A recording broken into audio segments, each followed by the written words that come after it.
불을 좀 꺼주시죠. 목사님들 어디 계세요? 오늘 창립 113주년입니다. 그래서 교회에서 홍보 영상을 준비했습니다. 2부 때처럼 다 꺼주시면 좋겠습니다. 영상이 잘 볼 수 있도록 홍보 영상을 준비했으니까 함께 보겠습니다.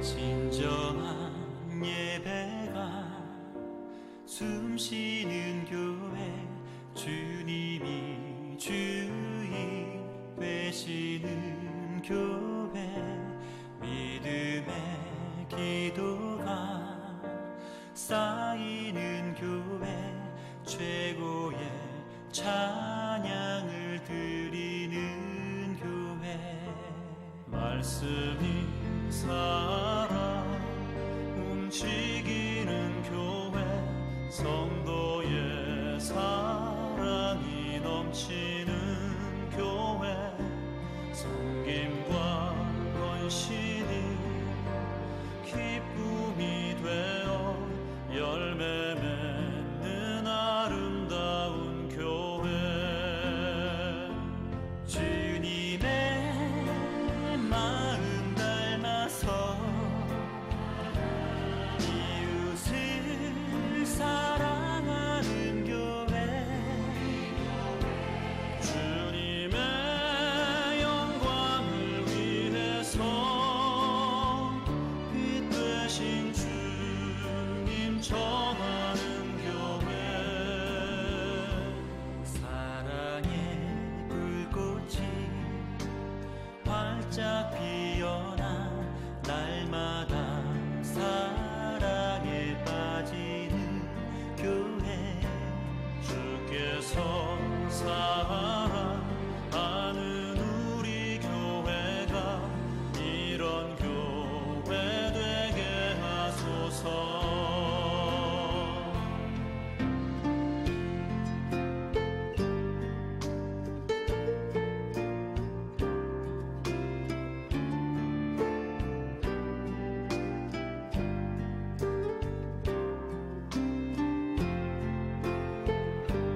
주께서 사랑하는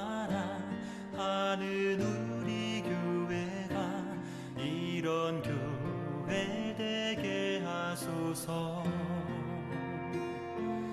이런 교회 되게 하소서. 이런 교회 되게 하소서.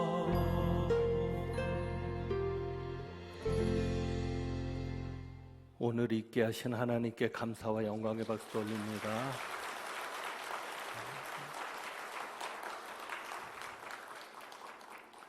지금까지도 그래 왔지만 앞으로도 저희 교회는 주님께서 주인이 되시고 여러분이 자부심을 가질 수 있을 만한 그런 교회로 만들어 가도록 저도 최선을 다하겠습니다. 지난 주일 저희 교회는 오후 예배가 없었는데 남선교회 연합회 헌신 예배가 다른 교회에 있어서 제가 설교차 다녀왔습니다. 설교가 끝나고 교회로 돌아오면서 그런 생각을 해 보았습니다. 굳이 교회가 클 필요가 있을까 하는 생각이었습니다. 굳이 교회가 덩치가 클 필요가 있을까 하는 생각이었습니다. 지금 과관련 센터 건축이 진행 중에 있습니다. 10월 17일 목요일에는 시공사 선정을 하게 됩니다. 저희가 교육 비전 센터 건축을 진행하니까 혹 여러분 중에는 오해하실 분이 있을지도 모르겠습니다. 목사님이 교회를 크게 만들고 싶어서 무리해서 건축을 하는 것 아니냐라는 오해일 겁니다. 그런데 여러분은 이런 생각을 해 보셨습니까? 과연 목사가 교회가 커지는 것을 좋아할까라는 생각입니다. 만약에 목사님들이 교회를 키우는 것을 좋아한다라고 생각하면 왜 목사가 교회를 키우고 싶어 할까를 생각해 보셨습니까? 교회가 커지면, 교회가 대형화되면 목사에게 무엇이 좋겠습니까? 여러분은 문득 이런 생각을 할지 모릅니다. 회사라는 것도 회사가 커지면 직원들이 좋아지니까 교회도 그런 것 아니냐라고 생각하실지 모르겠습니다. 그런데 분명한 것은 교회가 커진다고 목사에 대한 대우가 좋아지지는 않습니다. 특별히 저희 교회는 그렇습니다. 저희 교회는 시골 교회 때부터 원칙이 있습니다. 목사님들에 대한 대우는 이렇게 한다, 이런 범위에서 대우를 한다라는 원칙이 있습니다. 그리고 그 원칙은 지금까지도 지켜지고 있습니다. 교회를 짓기 전에 출석이 350명 성도일 때 교회 건축을 했습니다. 지금은 출석 성도가 1000명이 넘어가고 있는 시점이지만 그때나 지금이나 목사에 대한 대우가 크게 달라진 것은 없습니다. 회사는 어떨지 몰라도 목사님들의 생활비가 그때나 지금이나 크게 차이가 나지는 않습니다. 반면에 교회가 커졌으니, 교인들이 많아졌으니 신경 써야 되는 일은 더 많아집니다. 다양한 교인들이 생겨나니까 욕구도 그만큼 다양해집니다. 다양한 교인들이 생겨나니까 생각들도 그만큼 다양해집니다. 그런데 그것을 일일이 다 맞추지 못하니까 불편이 생기는 겁니다. 교회가 커지니 다 신방을 할 수도 없습니다. 일일이 각 가정을 신방을 못하니 알지 못하는 교인들이 많아집니다. 이름도 모르는 교인들이 많아지니 저에게는 그것이 또 더 큰 스트레스로 다가옵니다. 그것은 여러분도 마찬가지일 겁니다. 알지 못하는 교인들이 많아지면 여러분도 어려운 겁니다. 우리는 익숙한 것에 편안함을 느낍니다. 관계도 마찬가지입니다. 외향적인 분들은 좀 다르겠지만 저처럼 내향적인, 내성적인 이들은 새로운 관계를 맺는 것이 쉽지 않습니다. 새로운 사람에게 적응하는 것이 쉽지 않습니다. 그런데 교인들이 새로 들어오면 어느 부서나 단체나 모임이든 회원이 새로 들어오면 또 새롭게 사귀어야 되는 어려움이 있습니다.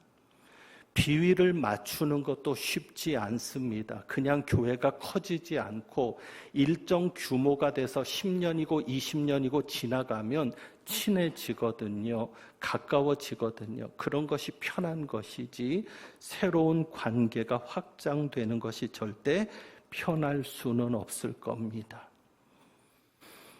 그래서 헌신 예배 설교를 하고 난 후에 들었던 생각이 그것입니다. 그래, 200명에서 300명 정도의 교회면 적당할 것 같다라는 생각이었습니다. 200명에서 300명이 출석하면 교회 재정도 어느 정도 유지가 됩니다.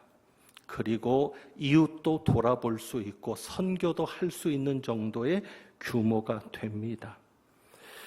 재적이 한 400에서 500 될 텐데 그러면 서로를 잘 알아서 소외되는 사람도 없어집니다. 잘 알게 되니까요. 목사도 마찬가지입니다. 교인들을 속속들이 아니 골고루 관심을 가져줄 수 있습니다.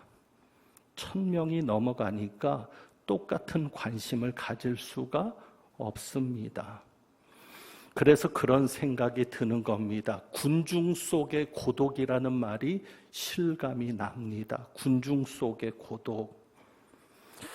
어쩌면 여러분 중에 대부분은 외롭게 예배만 드리고 가는 분들이 있을 겁니다. 그리고 그 숫자는 점점 많아질 겁니다. 어느 누구에게도 교회 나왔는데 어느 누구에도 관심을 받지 못하고 그저 예배만 드리고 가는 이들이 많아지는 겁니다. 그러다 보면 점점 교회와 멀어지고 시간이 지나면 교회에 나오지 않게 되는 경우도 있을 것입니다. 그래서 그런지 저희 교회도 나오지 않는 교인들이 의외로 많습니다. 그분들이 다른 교회 가서 신앙생활을 잘하면 정말 다행입니다. 오히려 감사할 일입니다. 왜? 우리가 일꾼을 작은 교회, 어려운 교회 보내는 거니까 그것은 감사할 일인데 문제는 아예 교회를 나오지 않는 분들도 많다는 겁니다. 저희는 이제 고민합니다. 들어오는 것도 중요하지만 어떻게 하면 교회를 떠나지 않게 할까? 등록한 교인들이 어떻게 하면 교회를 떠나지 않고 우리 교회에 남아있을 수 있게 할까? 여러 가지 요인들을 생각할 수 있습니다. 그런데 한 가지 그 방법을 찾으려면 사람들이 교회를 등록해서 우리 교회를 떠나지 않고 여기에 뿌리를 내리고 정착할 수 있게 하는 여러분들처럼 교회를 떠나지 않고 나올 수 있게 하는 방법을 찾으려면 반대로 좀 생각해 보면 가능할 것도 같습니다. 어떻게 반대로 생각하는가 하면 나를 생각해 보는 겁니다. 왜 나는 굳이 광릉내교회로 나왔을까? 여러분 자신을 한번 생각해 보는 겁니다. 왜 우리는 굳이 광릉내교회로 나왔을까? 진접에 많은 교회가 있는데 왜 굳이 광릉내교회에 왔을까? 그리고 사실 어려움이 많았잖아요. 여러분이 우리 교회에서 적응하는 데까지는 힘든 시간도 있었잖아요. 그런데도 왜 나는 교회를 안 나오는 것이 아니라 끝까지 이 자리를 지키고 있을까? 그것을 좀 생각해 보면 좋겠죠. 내가 교회를 나왔던 이유, 그리고 지금까지도 교회를 다니고 있는 이유를 찾아보면 어느 정도 해결 방법을 찾아내지 않겠습니까? 이런 생각을 해볼 수 있습니다. 건물을 보고 나온 분들도 있을 겁니다. 건물이 좋게 보이니까, 이 지역에서 가장 아름다운 건물을 가졌으니까 나온 분들도 있을 겁니다. 그런데 과연 건물의 아름다움만을 가지고 그분이 끝까지 저희 교회에 남아 있을 수 있겠습니까? 처음 이사 가서는 좋을지 몰라도 나중에 보면 익숙해지잖아요. 그리고 건물이 좋아서 부흥되는 것이라면 건축하는 교회들마다 다 부흥되었어야 합니다. 그렇다면 어떤 분은 교회 역사를 보고 나왔을지도 모르겠습니다. 100년 이상 된 교회니까 나왔다라고 볼 수도 있을 텐데, 과연 우리 교회가 100년이 넘은 교회이기 때문에 등록을 했고, 그래서 지금까지 남아있는 교인이 얼마나 되겠습니까? 어떤 분들은 프로그램 때문에 나왔을지도 모릅니다. 그런데 분명한 것은 저희 교회는 프로그램이 없는 대표적인 교회입니다. 프로그램이 정말 없습니다. 성경 공부도 없습니다. 그러니 프로그램으로 교인들을 붙잡아 놓았다라는 생각은 할 수가 없을 겁니다. 또 프로그램 때문에 끝까지 남아있는 교인도 없을 것이고요. 어찌 보면 친목 모임이 그것 때문에 교회를 나오신 분들도 있을 겁니다. 그런데 과연 친목 모임만으로, 그래서 동아리를 더 만들고 모임들을 더 만들면 교회 끝까지 남아있게 되겠습니까? 그런데 지금까지를 보면 오히려 프로그램을 진행하다가 상처를 받아서 교회를 떠난 분들이 의외로 많아요.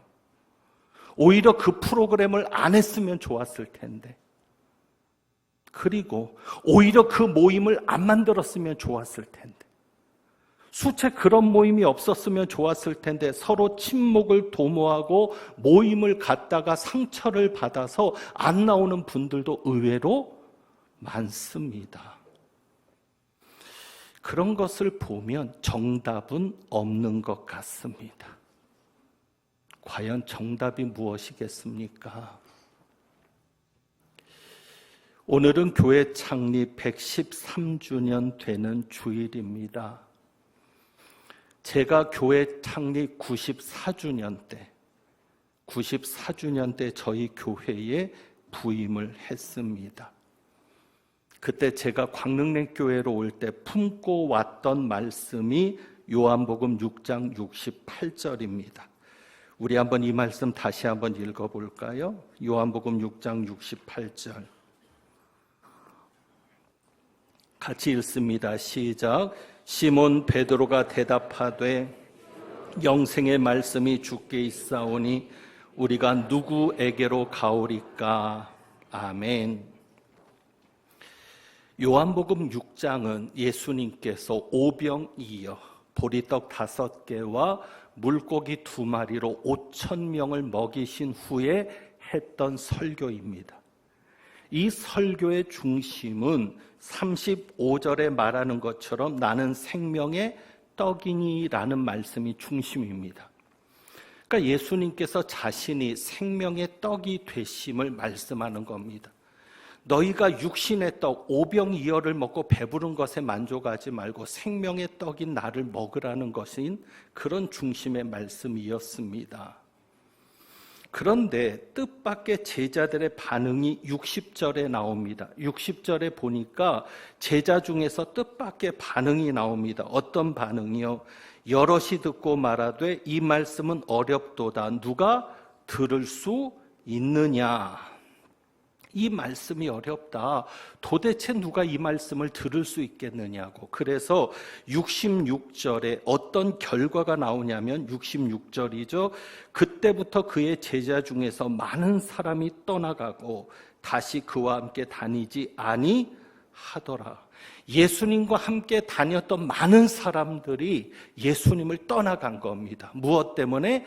예수님의 말씀이 어렵다는 것 때문에. 그런데 예수님의 설교가 정말 어려웠는가? 아닙니다. 요한복음 6장을 여러분이 읽어보시면 예수님은 전혀 어려운 단어를 쓰신 적이 없습니다. 단어 자체가 어려운 게 아닙니다. 고급 어휘를 사용해서 지식적으로 학문적으로 이야기하신 것이 아닙니다. 내용 자체는 읽으면 이해가 됩니다. 문제는 영적인 이해력이 부족했던 겁니다. 그러니까 하나님의 말씀은 세상에 지식이 많다고 이해할 수 있는 말씀이 아니거든요. 그러면 박사들만 많아야 될 겁니다. 교회는. 공부를 많이 한 분들만 교회에 남아야 될 겁니다. 세상 지식이 많다고 학력이 높다고 하나님의 말씀을 잘 이해하는 것이 아니라 영적인 이해가 필요합니다. 그러니까 하나님의 말씀에는 특별한 하나님의 역사가 필요했던 것이죠. 제자들이 많이 떠나니까 예수님께서 12 제자에게 물으시는 겁니다. 67절에 너희도 가려느냐? 이때 베드로가 대답하죠. 이 말씀을 제가 품고 저희 교회에 온 겁니다. 베드로가 이렇게 대답합니다. 주여, 영생의 말씀이 주께 있사오니 우리가 누구에게로 가오리까? 이 말씀을 품고 왔는데 어떻게 품고 왔을까요? 하나님, 앞으로 광릉대교회 강단에서는 영생의 말씀만이 전해지게 하옵소서. 그 비전을 품고 온 거예요. 왜? 그래야 교인들이 떠나지 않는 교회가 되는 겁니다. 결국 교회가 중요한 게 무엇입니까? 여러분이 교회에 왜 나오셨습니까? 말씀 들으러 나오신 것 아닙니까? 누가 뭐라고 해도 교회에서 영생의 말씀이 전해지니까 그 말씀 때문에, 설교 때문에 교회에 나오는 것 아니겠습니까? 그렇다면 교회가 가장 중요한 것은 영생의 말씀을 먹게 해주는 일입니다. 그래서 교인들이 경험을 하면, 하나님의 말씀이 영생의 말씀이라는 것만 경험하면 어떤 생각이 들까요? 이 교회를 떠나면 안 되겠다는 생각이 들 거 아니에요. 왜? 여기에 영생의 말씀이 있으니까. 저희 교회가 건축하고 나서 입당한 후에 제가 일정 시점이 지났을 때 이런 말씀을 했습니다. 좋은 교회를 넘어 위대한 교회로라는 말씀이었습니다. 주변에 좋은 교회는 많을 겁니다. 그러나 과연 위대한 교회는 얼마나 될까를 생각했습니다. 위대한 교회가 무엇입니까? 생명을 경험하게 하는 교회입니다. 영생을 맛보게 하는 교회입니다. 왜요? 살리는 교회거든요. 교회는 생명을 위해, 영생을 위해 아버지께서 이 땅에 세우셨기 때문에 생명의 역사가 일어나는 교회가, 살리는 역사가 일어나는 교회가 위대한 교회라는 메시지였습니다. 그리고 성도들이 말씀을 통해서 그 생명을 경험하면 베드로의 고백이 나오지 않겠어요? 영생의 말씀이 여기 있으니 우리가 어디로 가오리까? 그래서 제가 이 말씀을 품고 저희 교회로 온 겁니다. 그런데 지금까지 말씀의 사역을 하면서 이 비전의 한계를 보게 됩니다. 지내보니까 그런 한계가 있습니다. 어떤 한계냐면 영생의 말씀을 경험하는 데 필요한 것이 먼저 전제되어야 되기 때문입니다. 그냥 영생의 말씀이 경험되면 오늘도 이 자리에 있는 모든 예배드리는 분들이 다 영생의 말씀이 경험되어야 합니다. 그런데 전제가 있어서 전부 다 그렇지 못하다는 게 한계입니다. 어떤 전제냐? 69절에 보면 시몬 베드로가 이렇게 말합니다. 영생의 말씀이 주께 있다고 했던 베드로가 또 하나의 고백을 하는데 69절에 우리가 주는 하나님의 거룩하신 자이신 줄 믿고 알았사옵나이다. 베드로가 영생의 말씀이 주님께 있다는 것을 어떻게 알았을까요? 다른 사람들은 그냥 떠나갔는데 베드로는 영생의 말씀이 주님께 있다는 것을 어떻게 알았을까요? 베드로의 고백을 보니까 어떻게 알았다 그래요? 믿고 알았사옵나이다. 그러니까 요한복음은 믿음을 먼저 얘기하는 거예요. 요한복음은 알고 믿는 게 아니라 우리가 알고 믿는 게 아니에요. 알면은 믿기 쉽겠죠. 알고 믿는 게 아니니까 믿음이 어려운 겁니다. 믿어야 아는 거니까. 믿어야 경험하는 거니까. 그러니까 베드로가 영생의 말씀이 주님께 있다는 사실을 먼저 믿고 그리고 알았다는 겁니다. 여기에 한계가 있었던 겁니다. 그러니까 저희 교회 들어오시는 분들의 반응을 보면 분명하게 달라지는 게 뭐냐면 믿음이 있는 분들이 들어오면 너무 좋아하는 거예요. 아니 어떻게 예배를 이렇게 드리지? 아니 어떻게 설교가 이런 설교가 나오지? 그러니까 믿음이 있고 조금이라도 영적인 경험이 있는 분들은 들으면 아는 겁니다. 그런데 믿음이 없는 분들이 간혹 있을 수 있잖아요. 정말 건물을 보고 오고 역사를 보고 오고 프로그램을 보고 오고 지인들의 손에 이끌려서 온 어찌 보면 모태신앙이니까 부모님이 교회를 다녔으니까 교회 다니는 게 익숙하고 편하고 습관적으로 교회 나오는 분들은 이 말씀이 영생의 말씀으로 경험되는 것이 아니라는 겁니다. 이것이 고민이고 한계입니다. 자, 그렇다면 이제 우리 교회는 믿음이 없는 분들은 믿음이 있는 역사가 있어야 됩니다. 믿음이 생기는 역사가 있어서 정말 영생의 말씀이 여기 있으니 우리가 어디로 가겠느냐고 그런 고백이 나올 수 있어야 되는데 그러면 믿음이 없는 분들은 어떻게 해야 합니까? 그래서 63절의 말씀이 중요합니다. 63절에 예수님께서 말씀하죠. 살리는 것은 영이니 육은 무익하니라. 그러니까 우리가 영적인 교회가 되어야 하고 영적인 교회가 된다는 것은 성령께서 역사하는 교회가 되어야 합니다. 결국 성령의 역사가 중요한 겁니다. 그러고 보니까 우리도 믿음은 하나님의 선물이었습니다. 내가 믿으려고 해서 믿은 게 아니라 믿어졌던 겁니다. 그러니까 성령께서 믿어지게 하셔서 오늘까지 온 거거든요. 그렇다면 우리 교회에 성령의 역사가 일어나야 믿음이 없는 이들은 믿음이 생길 것이고 그리고 그 믿음을 통해서 영생의 말씀을 알게 될 것이고 영생의 말씀을 알게 되니 더욱더 믿음이 생겨갈 것이고 이런 선순환의 역사가 일어나지 않겠습니까? 말씀을 정리합니다. 오늘 말씀의 제목이 교인을 행복하게 하는 교회입니다. 그런데 교인을 행복하게 하는 교회를 생각하고 묵상하다 보니까 반대로 이런 생각이 듭니다. 교인을 행복하게 하는 교회는 떠나지 않는 교회이다. 교인이 한 번 들어오면 이단들처럼 그런 식으로 붙잡는 게 아니라 스스로 교인들이 한 번 들어오면 떠나지 않는 교회를 만드는 것이 결국 교인을 행복하게 하는 교회가 아닌가. 그러기 위해서 여러분들의 수고가 물론 중요합니다. 지금까지 저희 교회가 여기까지 온 것은 하나님께서 여러분을 통해서 역사하셨기 때문입니다. 여러분이 수고했고 희생했고 헌신했기 때문에 저희 교회가 있습니다. 그러나 분명한 것은 그것만으로는 안 되고 말씀의 역사가 있어야 합니다. 결국 교회는 그렇습니다.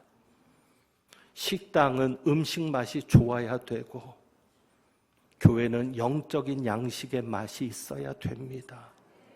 그것을 경험할 수 있는 곳이 되어야 합니다. 그래서 여러분이 우리 교회가 정말 교인을 행복하게 해서 떠나지 않는 교회, 멀리서라도 다시 올 수 있는 교회가 되게 하려면 우선은 영생의 말씀이 있는 교회가 되도록 기도해 주시고, 이것을 위해서 중요한 것은 성령님께서 결국 역사하셔야 합니다. 오늘 우리 할렐루야 찬양대 찬양에 감사하면서 정말 성령의 역사가 있지 않고서는 그 어떤 일도 이루어질 수 없음을 생각하면서 저와 함께 우리 모두가 성령의 역사가 일어나는 교회가 되도록 사모하면서 기도할 수 있는 은혜가 있기를 부탁합니다. 그래서 우리